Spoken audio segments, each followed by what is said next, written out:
Most people know the Vikings as brutal raiders, but almost no one understands the belief that shaped their courage, their rage, and the way they chose to die. A belief born in a world of gods, monsters, destiny, and fire.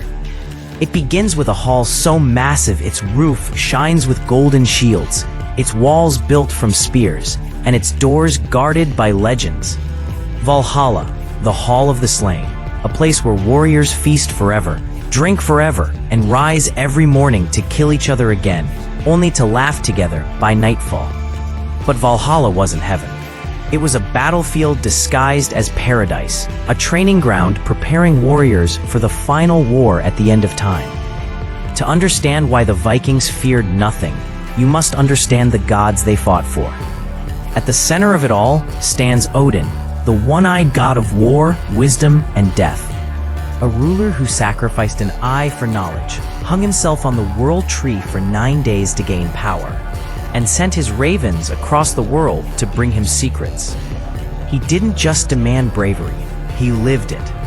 Beside him, the thunder god Thor, unstoppable strength, protector of mankind, wielder of the hammer Mjolnir. Where Thor walked, storms followed, and monsters fled. Yet even the gods feared the chaos of Loki, the trickster whose smile could start a war, and whose children were destined to destroy the world.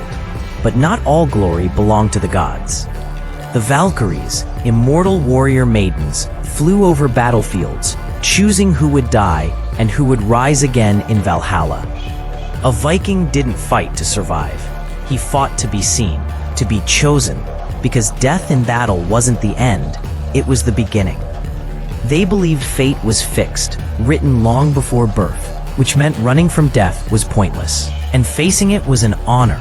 This belief didn't just shape warriors, it shaped an entire civilization. Men fought harder. Women understood that a fallen husband was chosen. Children grew up hearing that the bravest would feast with gods. And entire armies marched into battle, chanting the names of powers far greater than themselves. But all of this, Valhalla, training, endless battles, existed for a single moment written in their destiny. A moment called Ragnarök, the end of the world. When the sky splits apart, and the fire giant Surtur rises with a sword that burns brighter than the sun. When the Midgard serpent climbs from the ocean, poisoning the sky with its breath. When Fenrir, the monstrous wolf, breaks his chains and swallows the light itself. And in that final war, gods and men fight side by side. Odin rides to battle, mounted on his 8-legged horse, charging toward Fenrir, even as he knows the wolf will kill him. Thor meets the serpent in a duel so violent, the oceans boil.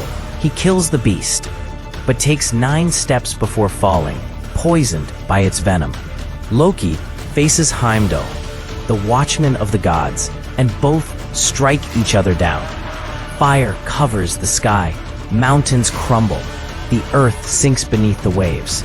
The world ends in chaos.